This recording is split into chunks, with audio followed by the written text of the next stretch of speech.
आप सभी को जय Shri Ram. A very warm welcome to my channel. देखो, थोड़ा बहुत आलस तो हर किसी के जीवन में होता है, लेकिन अगर आप एक बहुत ही लंबे समय से आलस की अवस्था में हैं और आलस की चाशनी में पूरी तरीके से डूबते जा रहे हैं और कोशिश करने के बावजूद भी उससे बाहर नहीं निकल पा रहे हैं, तो इस वीडियो की हेल्प की वजह से हम कुछ मुख्य कारणों के बारे में डिस्कस करेंगे। और ये जानने की कोशिश करेंगे कि उससे कैसे बाहर आया जा सकता है। और आप में से जो भी व्यूअर्स किसी मेडिकल प्रॉब्लम या मेडिकल रीज़न की वजह से आलस की अवस्था से जूझ रहे हैं, तो एक डिस्क्लेमर देना चाहूँगा कि आप अपने डॉक्टर की सलाह पे ही चलिए और इस वीडियो को केवल एक जनरल इन्फॉर्मेशन के तौर पे लीजिए, क्योंकि इस वीडियो के माध्यम से हम किसी भी मेडिकल प्रॉब्लम का ना ही तो डायग्नोसिस ना ही तो ट्रीटमेंट कर रहे हैं। तो अगर आप वो इंसान हैं जो एकदम नीरस, निर्जीव या निढाल पड़े हुए हैं और आपको समझ में ही नहीं आ रहा है कि आप ऐसी अवस्था में कब और कैसे पहुंच गए, तो आइए हम कुछ मुख्य कारणों के बारे में डिस्कस करते हैं। तो द फर्स्ट पॉइंट या पहला जो कारण हो सकता है वो ये कि आप एक प्रॉब्लम से इतने लंबे समय तक जूझ रहे थे और उस प्रॉब्लम का हल आपको नहीं मिल पाया। तो जैसे अंग्रेज़ी में कहते हैं कि that you have reached a dead and. तो जब भी इंसान किसी डेड एंड में पहुंचता है तो उसके बाद उसके उसके आगे कोई रास्ता नज़र नहीं आता। तो अगर तो आपने बहुत कोशिश कर ली होती है, तो उसके बाद आप थक कर हार कर बैठ जाते हैं और उसके बाद एक ऐसा दौर शुरू होता है जिसमें सिर्फ आलस और एक निराशा होती है। तो हो सकता है कि आपके जीवन में कोई ऐसा बिंदु आया, कोई ऐसा पॉइंट आया हो या कोई ऐसी सिचुएशन आई हो जिसके बारे में आपने बहुत सोचा हो, लेकिन आप उससे पार नहीं पा पाए। तो उसके बाद हो सकता है कि आप इस आलस की अवस्था में पहुंच गए हों, जहाँ पे आपने शायद अंदर ही अंदर एक तरीके से गिव अप कर दिया है और अब जीवन जैसा चल रहा है आप उसको चलने दे रहे हैं।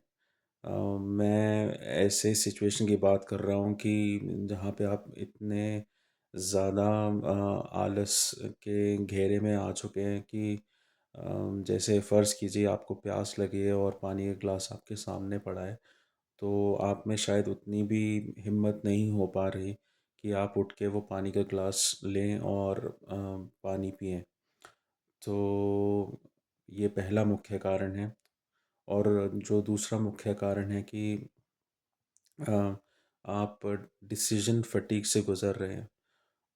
आसान भाषा में कि आप कोई डिसीजन लेना चाहते थे, शायद अपने करियर के बारे में, शायद अपने रिलेशनशिप के बारे में या किसी शादी के बारे में या कोई और सिचुएशन के बारे में, और आपके पास एक से अधिक ऑप्शंस हैं।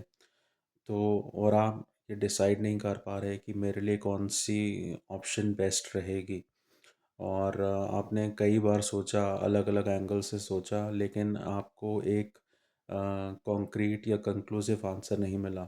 तो उसके बाद भी आप एक एक लेज़ी स्टेट में चले जाते हैं, या जहाँ पर आप बिल्कुल उस सिचुएशन को छोड़ देते हैं। ना ही आप डिसीजन ले पाते हैं ठीक से और ना ही उसको पूरी तरीके से जाने देते हैं। तो ये दूसरा मुख्य कारण है। अब थोड़ा सॉल्यूशन के बारे में बात करते हैं।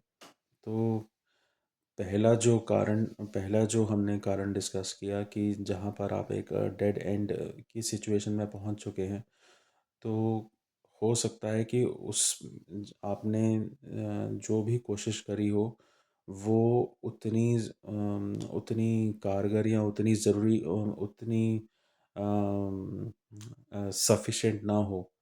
जैसे कि अगर आपको एक दीवार को क्रॉस करना है, तो और दीवार 10 फीट की है और आप बार बार छलांग मार के 8 फीट या 9 फीट तक ही पहुंच पा रहे हैं, तो ज़ाहिर-सी बात है कि आप वो दीवार कभी भी क्रॉस नहीं कर पाएँगे जब तक आपकी जो छलांग है वो 10 फीट तक ना हो।